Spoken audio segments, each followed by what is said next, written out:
उठा के दिखा, आप मर गई, उठा बोलना इतनी हिम्मत है तो। जब नाटक लग रहा था उसको पत्थर मारता था खिड़की में आधी आधी रात को, इतने बदनाम कर दिया था मेरी बहन को। सब भाई मेरी बहन को मारे, मेरे अब्बू को मार रहे थे। मुझे बस इंसाफ चाहिए।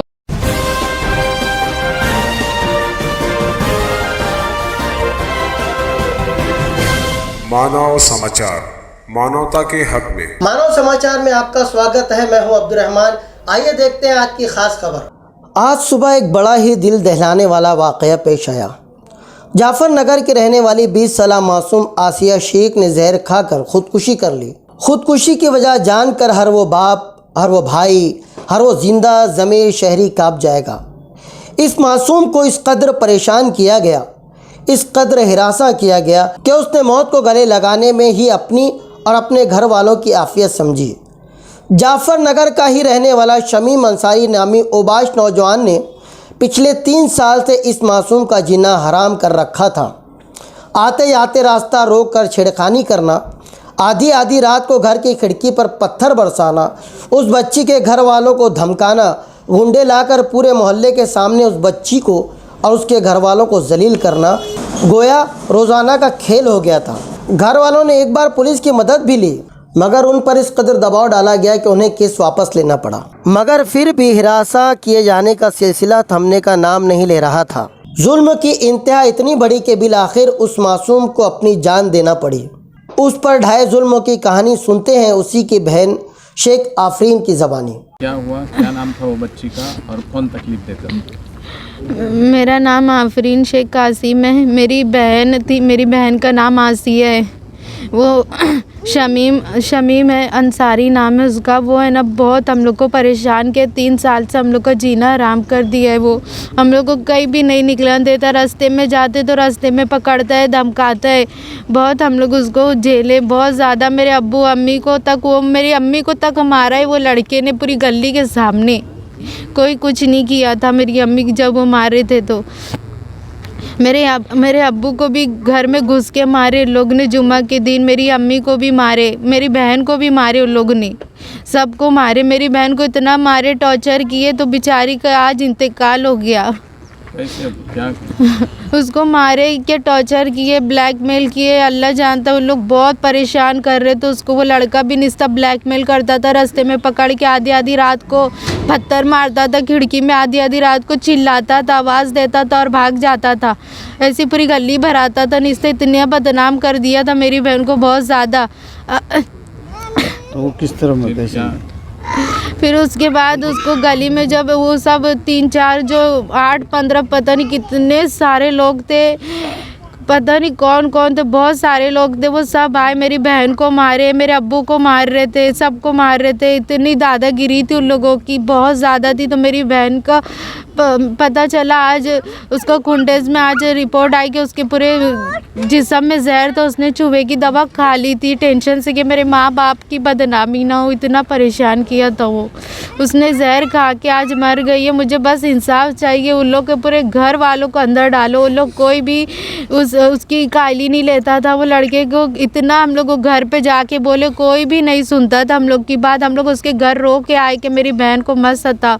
इतनी कमज़ोर थी, 20 साल की उम्र थी उसकी, बहुत ज़्यादा कमज़ोर थी। और उसको इतना टॉर्चर करते थे कि उसको टॉर्चर की वजह से झटके आने लगे थे। उसको 2-3 बार झटके आ गए उसके टॉर्चर के। इतना सताता है, बहुत ज़्यादा परेशान किया उसने। हद तक मेरे अब्बू ने, हम लोग ने एक बार केस भी किए थे उस पर। तो कितने सारे लोग थे वो सब बोलने लगे कि केस वापस ले लो, नहीं लिया ना तो तुमको पूरी गली में दौड़ा दौड़ा के मारेंगे। तो मेरे अब्बू को केस वापस लेना पड़ा था। और आज देख क्यों करता था वो बोलता था कि मुझे उससे शादी करना है। बोले मैं इतना बदनाम कर दूंगा, इतना उसको टॉर्चर करूंगा, बोले उसकी वीडियो वायरल कर दूंगा, जो कॉल वायरल कर दूंगा, वो टॉर्चर करके बोले उससे शादी करूंगा बोले, और शादी करके बोले उसको मार डालूंगा। बस उसका यही मकसद था कि शादी करके। हाँ, पुलिस को बताए थे? कैंप, हाँ हम लोग जाफर नगर में कंप्लेन भी किए थे, तो लोग ने इतना मेरे अब्बू को परेशान कर दिए थे कि अगर केस नहीं वापस ले तो बोले तुमको पूरी गली में दौड़ा दौड़ा के मारेंगे।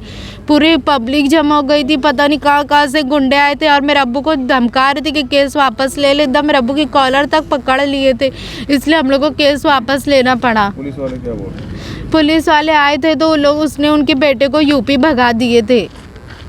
बाद में इधर पुलिस वाले आए थे? नहीं, फिर हम लोग ने केस वापस ले लिए थे यही डर से। अभी भी भगा देंगे वो लोग। हाँ, बहुत ज़्यादा परेशान किया, बस मुझे इंसाफ होना। उसका पूरा घर मुझे अंदर चाहिए। मेरी बहन चले गई, मेरी बात इतनी सीरियस है, उनको कुछ हो गया तो फिर एक तो हम 3 बहन भाई थे, एक ही बहन थी मेरी, उसको भी इतना परेशान किया तो उसने, उसको सब पता था, इतना सताते हैं उसको, ये भी पता था कि उसको झटका है, उसकी वजह से उसके घर पे भी गए थे, तब भी पीछा नहीं छोड़ता वो उसका। आखिर तो मार ही डाला उसने, मर गई वो आज। मुझे बस इंसाफ होना और मेरी माँ को अगर कुछ हुआ ना तो उन लोग को एक को भी नहीं छोड़ना। मेरी अम्मी भी बहुत ज़्यादा सीरियस है।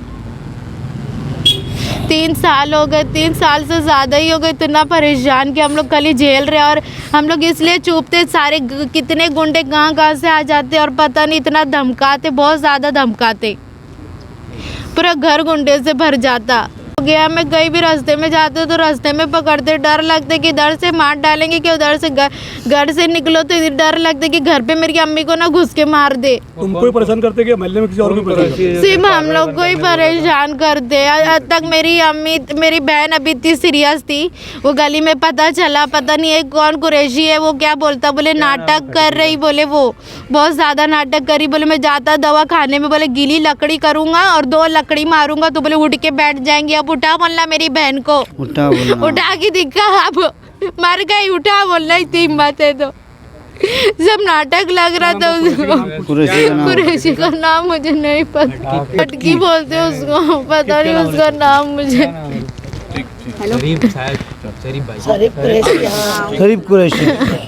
आज सुबह तकरीबन 10 बजे के करीब में मुझे हमारे मुतल्लिब भाई का फ़ोन आया कि यार एक बच्ची ने पॉइज़न ले ली थी और वो एक प्राइवेट हॉस्पिटल में एडमिट थी, तो वहाँ पर डॉक्टरों ने उसको शायद मुर्दा घोषित कर दिया। तो मैं इनको बोला कि ठीक है, आपने पुलिस को इन्फॉर्म किया? तो इन्होंने बोला कि हाँ, हमने पावरवाड़ी पुलिस स्टेशन को उस दिन कल के रोज़ बोला था, कल पॉइज़न ली थी, आज उसका इंतकाल हुआ।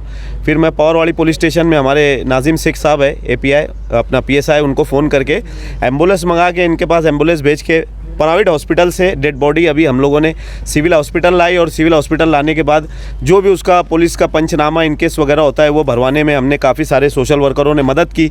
और मदद करने के बाद अभी 10 से 15 मिनट में PM वगैरह होने के तुरंत बाद उनके घर वालों के ताबे में डेड बॉडी दे दी जाएगी। बाकी ये महल्ले वाले आप लोगों के सामने है, ये महल्ले वालों को इस बात का इल्म है कि क्या हुआ था, हादसे की वजह क्या है। ये लोग मेरे महल्ले में पार्लर चलाते हैं। ये मेरी बीवी मेरे को बोली कि यार कुछ बच्चा तकलीफ़ दे रहा है, ये मेरे को आज सुबह परसों के रोज़ बताई और ये हादसा होगा, इतना बस मुझे मालूम पड़ा। क्या बोले तो अब मेरे को पहले बताया नहीं लोगों ने, आज ही मालूम पड़ा। वो जो लड़का है समीम नाम का, बहुत ज़्यादा तकलीफ़ दे रहा था दोनों बच्चियों को। वो बच्ची डर के मारे चाचा लोग को भी नहीं बताई है, रात को जब खुल के जब बताई हमको मालूम पड़ा है तो बहुत देर हो चुकी थी। अब इतना कहना बस हमको इंसाफ चाहिए, वो उनको जो है ना सज़ा करना है, सज़ा दिलाना ही हर हाल। बहुत ज़्यादा तकलीफ़ दिए और तकलीफ़ में पॉइज़न पी ली, उसने 24 घंटा तक नहीं बताई, हमको भी डॉक्टर से मालूम पड़ा। यकीनन इस पूरी दास्तान को सुनने के बाद हमारा सर शर्म से झुक गया होगा। अब देखना यह है कि मजहब व मिल्लत की दुहाई देने वाले कितने मजहबी रहनुमा, अपने आप को आवाम का मसीहा कहने वाले कितने सियासी लीडरान, इतना सब कुछ गुजर जाने के बाद भी खामोशी इख्तियार करने वाले उस मोहल्ले के लोग और संगीन धारा लगाने में महारत रखने वाली पुलिस इस बच्ची को और उसके परिवार को इंसाफ दिलाने के लिए कितना आगे आती है, या एक बार फिर उन्हें बेयार व मददगार छोड़ दिया जाता है। हमारे चैनल को लाइक करें, सब्सक्राइब करें, शेयर करें। ऐसी ही तमाम खबरों के लिए देखते रहिए मानव समाचार, सबसे पहले, सबसे तेज, हमेशा सच के साथ।